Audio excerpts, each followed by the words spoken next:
Oke, balik lagi di Pensier Channel. Kali ini gua ada tema Scoopy yang motornya keluhannya geter, geter atau gerdek. Nah di sini gua mau kasih tahu beberapa faktor atau penyebabnya dari komponen-komponen dalam Speed ini yang menyebabkan dia bisa geter atau gerdek. Karena berbagai barang sini spare part ini keluhannya pun pasti berbeda rasa getarnya. Cuman dominan ada yang bisa bilang roller, pendel, kampas ganda, dan lainnya. Nah, di sini gue pengen jabarin satu persatu apa sih penyebabnya kalau misalnya bagian contoh roller ini rusak kayak gimana sih gitu kan. Nah, di sini gue mau ngasih tahu satu-satu gitu.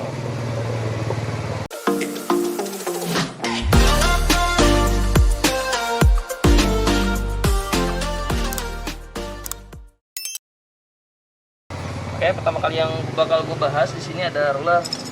Nah, roller yang paling pertama yang bakal gue bahas. Di sini ada 6 piece roller. Sebenarnya cara kerjanya gampang ya, cuman gelundung aja dia atau jalan aja. Nah, cuman gini, ketika digas dia jalan turun ke bawah. Stop sampai sini. Dan dia ini bakal nahan si fan bell sampai ujung atas ini. Nah, ya. Cuman permasalahannya, kenapa atau bisa nggak sih roller ini bikin geter si motornya ini gitu kan? Jawabannya bisa gitu kan. Kondisinya jika memang nanti rollernya udah nggak lingkaran, udah bulat lagi, tapi kalau misalnya cuman sedikit, nah kayak gini, ini nggak begitu berpengaruh deh. Kecuali dia udah segi 4, segi 5 gitu kan, baru udah parah, bisa dia membuat geter. Jadi si fan bell ini naiknya nggak balance, nggak bareng semua. Yang harusnya sekali 6 dia jalan, nah dia nggak. Itu poin pertama yang bikin getar motor. Yang kedua gue masuk ke fan bell. Nah, untuk fan bell itu sendiri dia ada yang tipe kecil atau tipe besar. Contoh kayak ini Scoopy Beat atau motor-motor metik kecil lainnya tuh kecil. Jadi walaupun dia pengen putus atau retak seperti ini ya, ini menyebabkan getarnya nggak terlalu banyak, sedikit. Kecuali fan bell model part KZR, Vario 125, Vario 150, NMAX dan lain-lain. Tipe-tipe fan bell yang besar itu akan menyebabkan getarannya lebih tinggi ketimbang fan bell yang kecil ini. Poin kedua. Masuk poin ketiga. Di sini ada ya. Nah, ini puli belakang yang biasanya menyebabkan getaran. Tapi untuk kelas motor Honda Matic dia jarang banget rusak. Tapi paling sering, nah ini dia punya grease atau gemuk ini habis. Loh, kemana habisnya hilangnya gitu kan? Nah, ini kita buka. Ini salah satu penyebab juga buat motor temen-temen yang sering ngerasain getar. Jadi grease atau gemuknya ini lari ke permukaan kampas ganda atau kampas kopling. Dan juga bisa ke belakang. Kalau ke belakang, nah contohnya kayak gini. Dia getar dari sini, grease atau gemuk ini keluar. Nah, ini pembatasnya di sini nih. Nah, ini udah kena fan bell. Kalau dia udah kena fan bell, biasa keluhan pertama kali yang dirasain itu ketika pagi dia lengket atau getar. Tapi ketika panas dia hilang. Itu.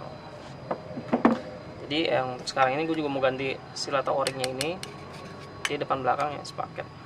Cuman kalau untuk depan, kalau permukaannya kering kayak gini, dan kita bisa lihat yang sebelah sini ya. Nah, ini nggak bocor nih. Nih, ini bersih. Kalau dia bocor yang atas, dia bakal ke sini biasanya. Sini, yang akhirnya nyiprat ke belakang dan kena kanvas ganda. Posisi kayak gini. Nah, kalau dia bocor dia ke belakang sini nih. Keluarnya nanti baru ke sini. Kalau dia basah, kena grease atau gemuk tadi, dia bakal geter. Ini poin ke-4, yaitu facelift. Ada lagi humornya kata teman-teman yang, "Bang, pisletnya geter nih bang, minta diganti," gitu kan. Nah, ini nggak menyebabkan geter sebenarnya, tapi lebih dominan ke suara langsam atau RPM rendahnya dia bunyi. Suara seperti tek tek tek tek tek tek tek tek tek. Tapi kalau misal digas dia bakal hilang suaranya. Itu piece slide atau sliding piece. lainnya paling jarang sih ya menyebabkan getar, cuman kalau kebocorannya udah terlalu banyak dari seal kruk as ini bisa ke fan belt. Seal kruk as, seal as puli belakang, nah itu juga bisa ke fan belt. Nah itu juga menyebabkan getar. Poin selanjutnya yang terakhir yaitu ada di mangkok ganda.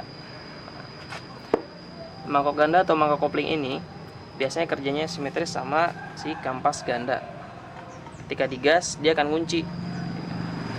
Sama hal dengan piringan. Kalau misalnya kita cek dalam keadaan kayak gini, warnanya sama, satu lingkaran full warnanya sama, kelihatan nggak? Kelihatan ya?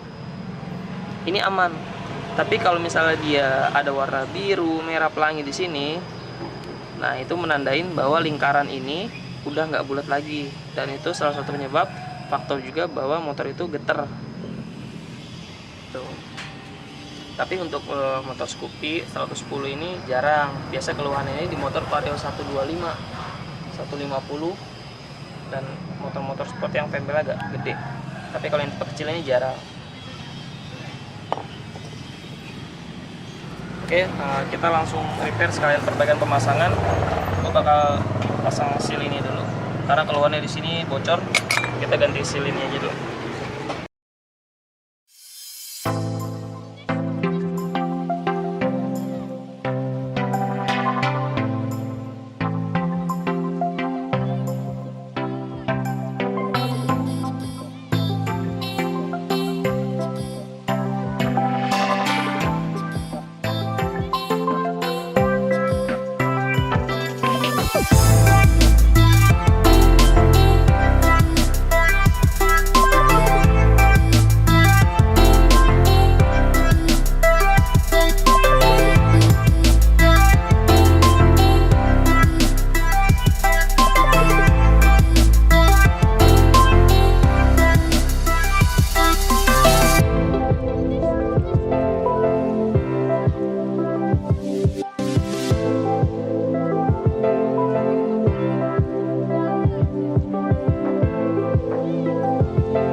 udah kelar kita cuci, kita langsung lanjut pemasangan aja.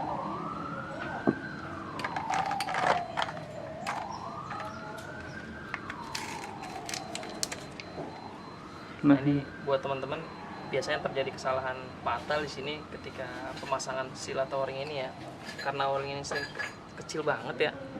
Jadi kalau misalnya rata-rata sih teman-teman bengkel kita di sini pada digetok, cuma diusahakan jangan sampai digetok buat teman-teman nih. Pemasangan ini cukup ditekan kayak gini aja nih. Tapi dengan catatan dia harus bersih di sini nih. Biasanya ada seal atau karet lama tertinggal di sini nih, langsung dipasang, dia akhirnya miring, sealnya bocor lagi. Makanya kadang ada kerjaan dari bengkel lain yang masuk, bang ini baru ganti seal pulinya kok masih bocor ya, kata. Kesalahan pertama tuh di situ biasanya. Saya kayak gini. Diusahakan sih nggak ada yang dipukul pemasangan ini.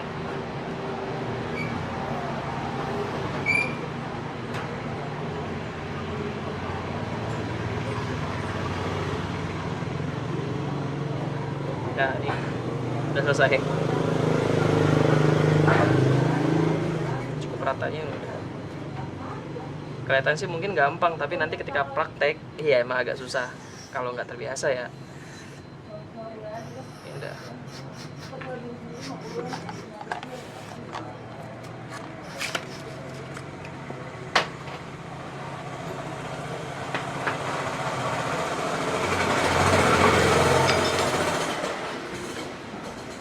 Sedikit masukan buat seal atau o-ring puli ini yang 4 piece ini. Kalau misalnya teman-teman ganti yang satu paket itu dipastikan barangnya KW atau yang biasa, karena yang asli itu nggak ngeluarin per paket, dia satuan kayak gini, satu.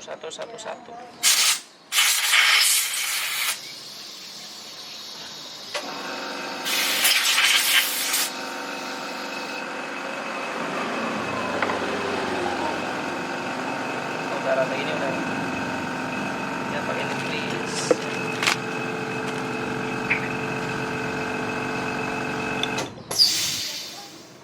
Dan juga grease-nya juga nih, grease juga banyak yang KW nih, sama kemasannya kayak gini juga. Tapi kalau yang KW itu dia lebih dominan, lebih encer, terus warnanya ada yang kehijauan, ada yang kuning pucat. Nah kalau yang asli dia lebih agak kental deh.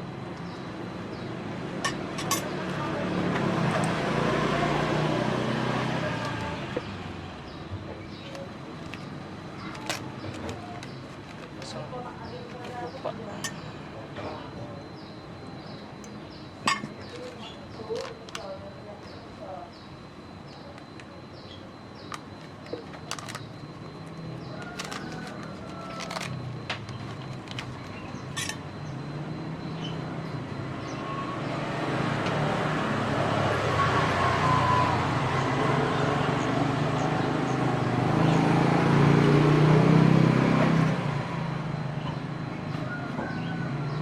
Biasanya bengkel-bengkel rata-rata ya jarang sih yang mau nyervis PT tapi ini dibuka atau dicek, jarang banget.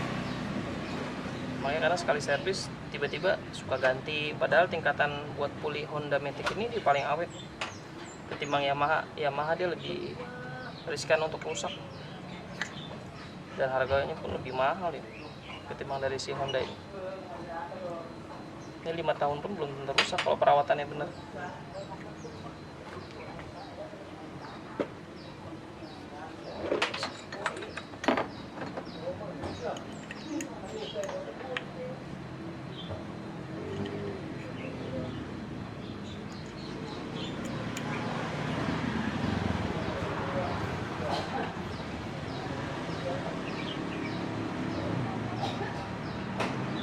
Kondisinya kayak gini.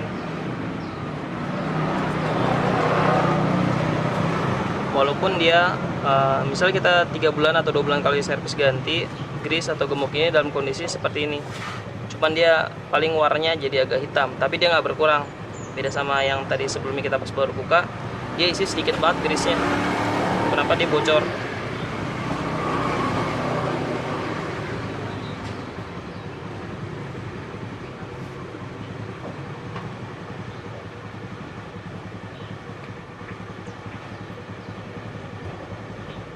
kalau kepenuhan jangan takut, biasanya dia keluar lagi di sini nanti di bagian puli belakang. Jadi dia ngisi nanti ukurnya otomatis lah. Ada lobangan 3 kecil tadi, 1 2 3 di sini. Nah dia nanti bakal keluar sendiri ke belakang kalau itu kepenuhan ya, karena dorongan dari tekanan itu kan cukup kuat.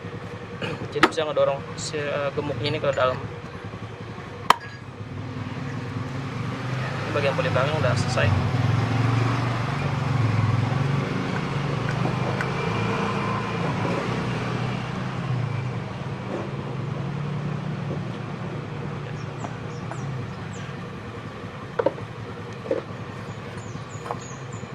Mau dikat dulu. Ini bagian rumah rollernya.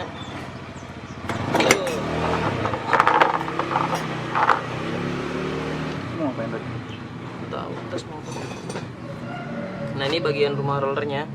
Di sini kalau ketemu atau roller yang beberapa bagian rusak atau enggak kayak gini nih.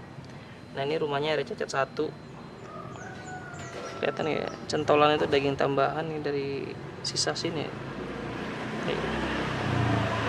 Kalau yang bersih tuh kayak gini. Ini bersih nih.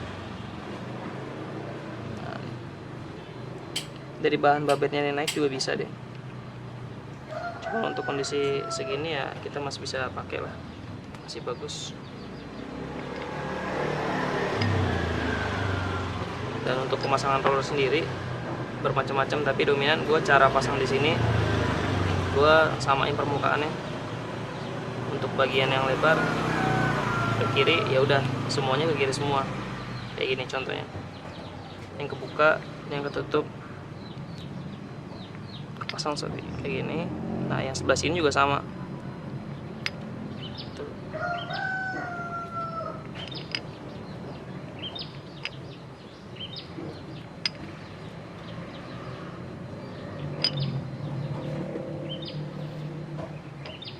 Nah untuk si rumah rollernya ini, karena dia nggak punya seal, contoh kayak punya Yamaha Mio atau Vario 150, jadi dia lebih dominan cepet rusak. Mana dia?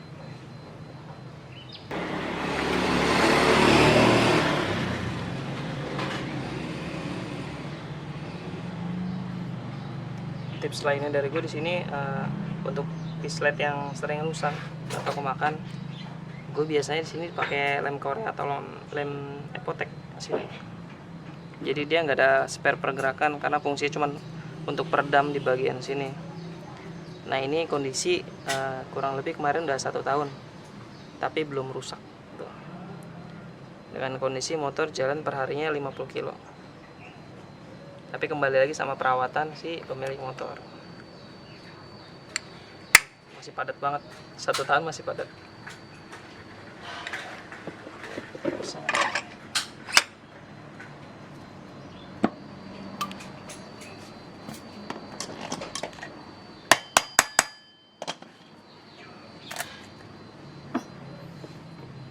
Kamaskannya juga masih tebal banget.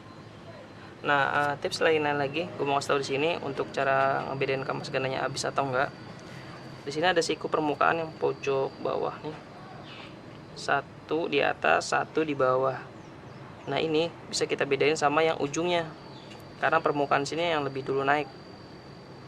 Jadi di sini kita bisa bedain sama yang ujung sini ketinggiannya. Kadang soalnya cara ngebedainnya juga nggak begitu kelihatan. Nah kayak gini. Kenapa ini dia lebih habis, sedangkan posisi yang ini temennya sebelahnya dia masih tebel. Nah ini faktor lainnya biasanya karet ganda atau as-as ini, atau bisa dari mangkoknya juga, kondisinya biasanya speleng atau peang. Tapi dalam kondisi sekarang mangkoknya nggak apa-apa, aman, nggak ada yang speleng. Jadi pemakaian normal sih sebenarnya ya, tapi kondisi ini kita udah rapihin ya, udah di grease, jadi AC ini aman. Cut.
pasang.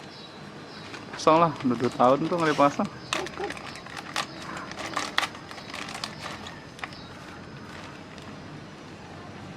Saya mau bacok nih pakai.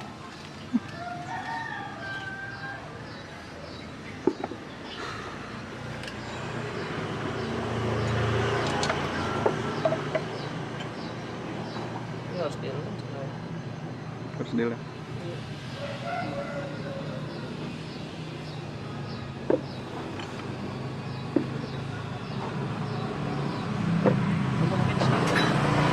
putar lagi.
Ngeri pakai impact.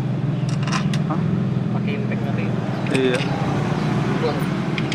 Kencengin loh. Panjang.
Olinya dimasukin.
Oke guys, gue udah kelar kali ini.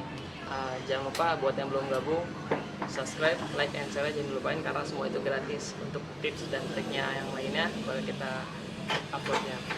Oke, assalamualaikum warahmatullahi wabarakatuh.